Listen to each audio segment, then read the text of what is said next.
Hello everybody, this is Zach Rollins of Zach Rollins Guitar Lessons, and today in this video I'm going to be breaking down my Instagram lick number 1. I'm going to be talking about the chord choices, the harmonic movement, as well as how I built those arpeggios and sweeping patterns around the chords and harmonic movement.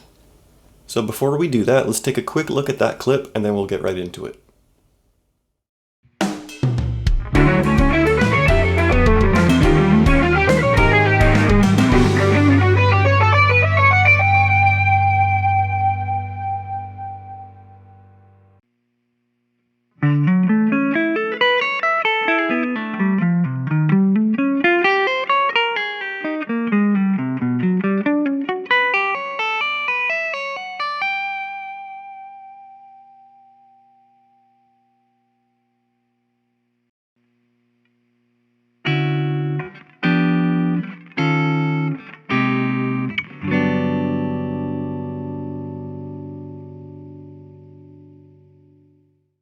So before we get into breaking down the content of the lick, it'll help to know the content of the chords and the progression first. And what we're working with in their most basic senses are a D major 7, an F major 7 flat 5, E flat dominant 7 flat 5,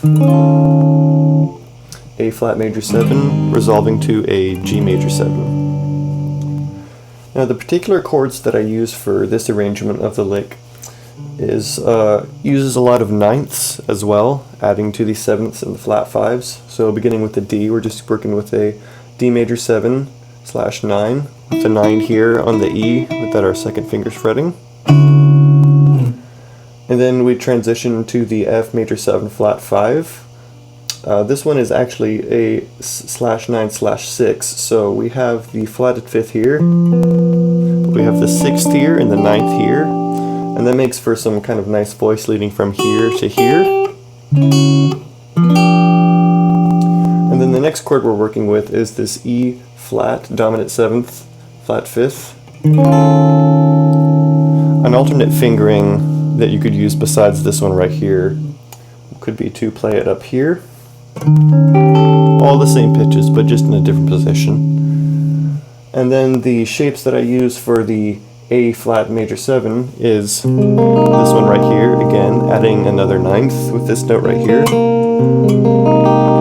And that can resolve either into a regular G major 7 like I do in the original video, or if you'd like to do a little more interesting voice leading on the top note here, you could just resolve down to the G with that very same shape. So altogether we have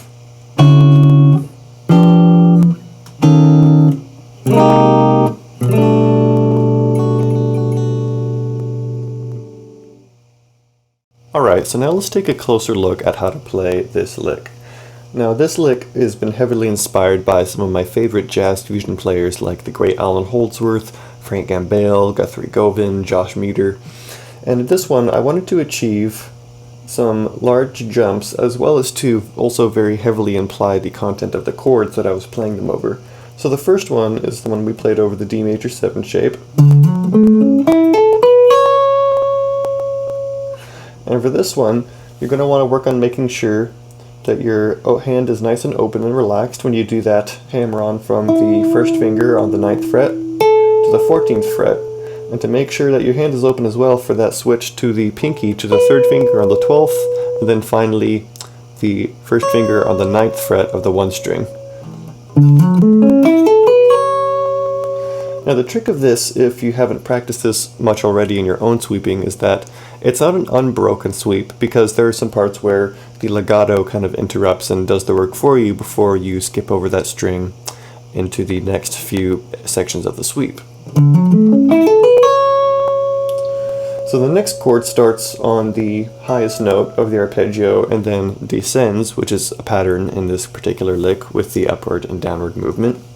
So we're starting with our pinky on the 12th fret of the 1 string. What we're going to do is we're going to do another stretch between the pinky and the 3rd finger, which will be on the 10th fret of the 2 string.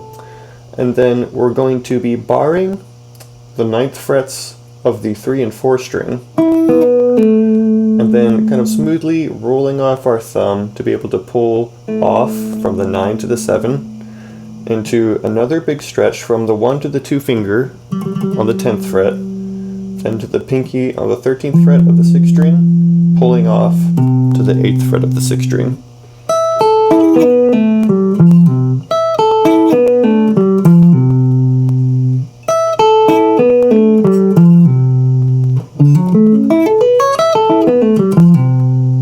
So those are the first two shapes. And the next one, for the E flat dominant 7th flat 5th, we're going to be jumping straight into that flat 5th tonality with our pinky on the 12th fret of the 5th string. And then we're going to do a 3-string sweep from the 11th fret of the 4th string, 10th fret of the 3 string, and then 8th fret of the 2 string. That's going to be a hammer on from the 8 to the 13, and then putting our 2nd finger on the 9th fret of the 1 string. And that'll be the last note of that particular shape. Again, this is another example of when you're doing your sweeps to find opportunities to make bigger jumps after you've made some slightly smaller jumps, just so that there's more melodic variety and it sounds a little more exciting and spacious. So the next shape we're going to be playing over is the one for that A flat major 7, and this particular one's a little tighter, and it reminds me a bit more of gambale style sweeps, where there's sections where there's a lot of barring and some pull-offs and hammer-ons in between. So for this one we're going to do a pull-off from the 11 to the 9, and then from the 9 to the 8 on the 2 string.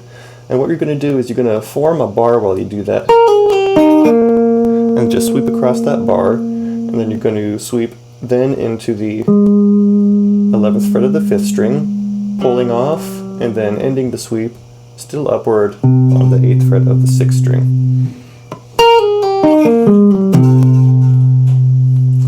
And the very last one is going to be for that G major 7, and the sweep starts a bit of an awkward position because we're just kind of moving our finger down. We're going to have to make a transition from the 7 to the 9th fret of the 5th string, and then pop it back up to the 5th fret of the 4th string.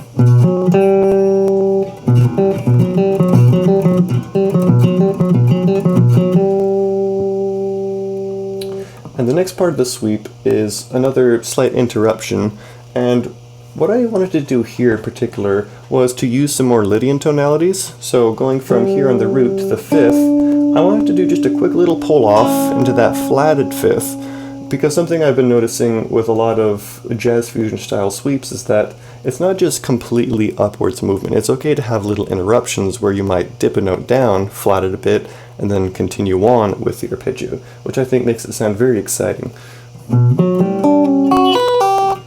So the next part of that lick, after the pulling off into that flatted 5th, you're going to want to reposition your 3rd finger onto the 7th fret of the 2 string, and then squeeze your pinky onto the 7th fret of the 1 string to start this pull-off pattern, this legato pattern that I ended the lick with, and that goes like this.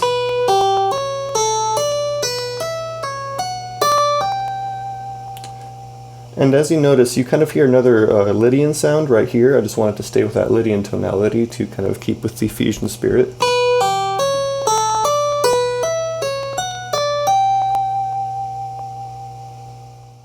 Alright, to review the technical tips for playing this lick, remember for the first shape to keep your fingers loose and relaxed, especially between your 3rd finger and your pinky finger. For the second shape, to be mindful of how gradually and subtly you roll your finger across that bar shape for the F major 7 flat 5. And to also keep your fingers nice and relaxed between one to the next, because they're going to need to make some big jumps.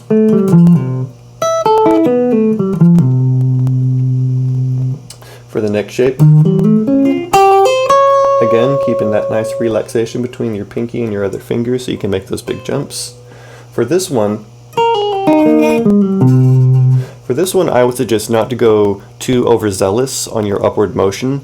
It can be easy to just kind of want to power through after you've played these big flowing shapes, but this one requires a bit of a tighter motion, so make sure to kind of rein your hand in as you do that gambale style sweep across that barred shape. And for the last shape, This one is just a good one to keep in mind for your coordination, to not overthink where you need to put your fingers, and to also make sure that your hand is nice and relaxed so that while you're doing that legato part, you don't have to have any undue burning or tension from it. So to break down the harmonic movement in this chord progression, what I wanted to do was to just start with something kind of lively and exciting, and one of my favorite ways to do that is to move major 7 shapes, or any of their accompanying embellishments, up in increments of minor thirds, which is what I did from the D major 7 to the F major 7. And I added the flatted 5th, both to make it more harmonically interesting and to give myself just some more note options to throw in there for the arpeggios that I wrote for it.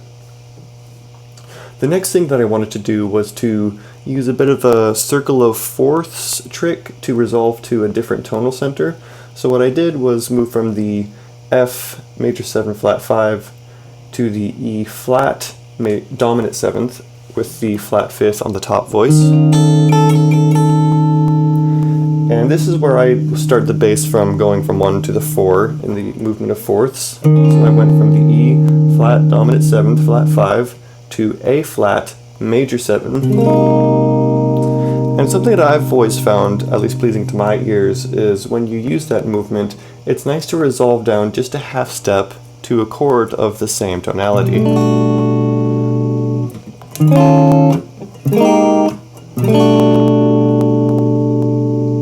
And in this case, moving this particular shape that I used here for the A flat major 7, which is actually A flat major 7 / 9 because of this note right here. And then the voice leading also resolves very nicely into that major 7 tonality. I want to thank you so much for taking the time to watch this video, and if you'd like to keep up with more of my Instagram licks to get some first looks, then you can follow my Instagram page in the description below. And if you'd like to set up a free first lesson with me, then you can contact me at zrollinsguitarlessons@gmail.com. Thank you so much, and happy playing.